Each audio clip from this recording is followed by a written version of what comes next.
En premier lieu, nous avons le logement. Le logement est très souvent la première galère des immigrants. Moi, personnellement, j'ai eu une mauvaise expérience avec mon premier logement au Canada parce que, il faut le dire, je l'ai choisi sans vraiment le choisir, dans la précipitation. Et ça a été tout moche pour moi parce que ce soit en termes de prix, que ce soit en termes de qualité, je n'ai pas aimé.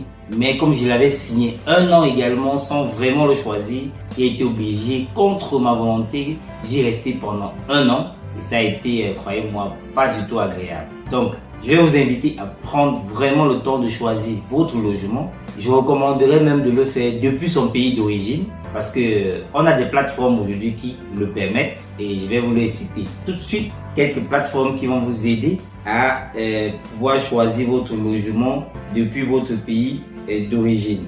On a notamment rental.ca, Zomper, Live.rent and Pathmapper. Et je vous inviterai également à être concentré, à me suivre parce que à partir du mois d'août, c'est vrai que je ne sais pas si le logement sera déjà prêt, mais nous aurons d'autres services, y compris le logement. À partir du mois d'août, un service logement qui pourra directement vous connecter aux agents, aux propriétaires d'immeubles qui, dans la plateforme sécurisée avec vérification, ça pourra vous aider à choisir un logement sécurisé depuis votre pays d'origine et ça va permettre de résoudre ce problème de logement-là.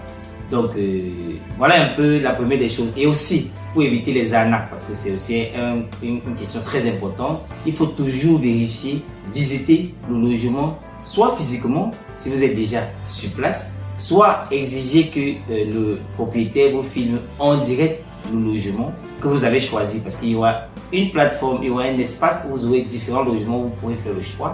Et maintenant, il sera question de visiter en direct le logement et ça va vous aider à mieux choisir ce logement-là. Donc, pour éviter les arnaques, visitez-le en direct. Par exemple, si vous avez quelqu'un sur place qui pourra venir le visiter en direct, ou alors vous le visitez en visio et en direct également à travers la plateforme qui sera disponible. Voilà le premier élément. Passons au deuxième.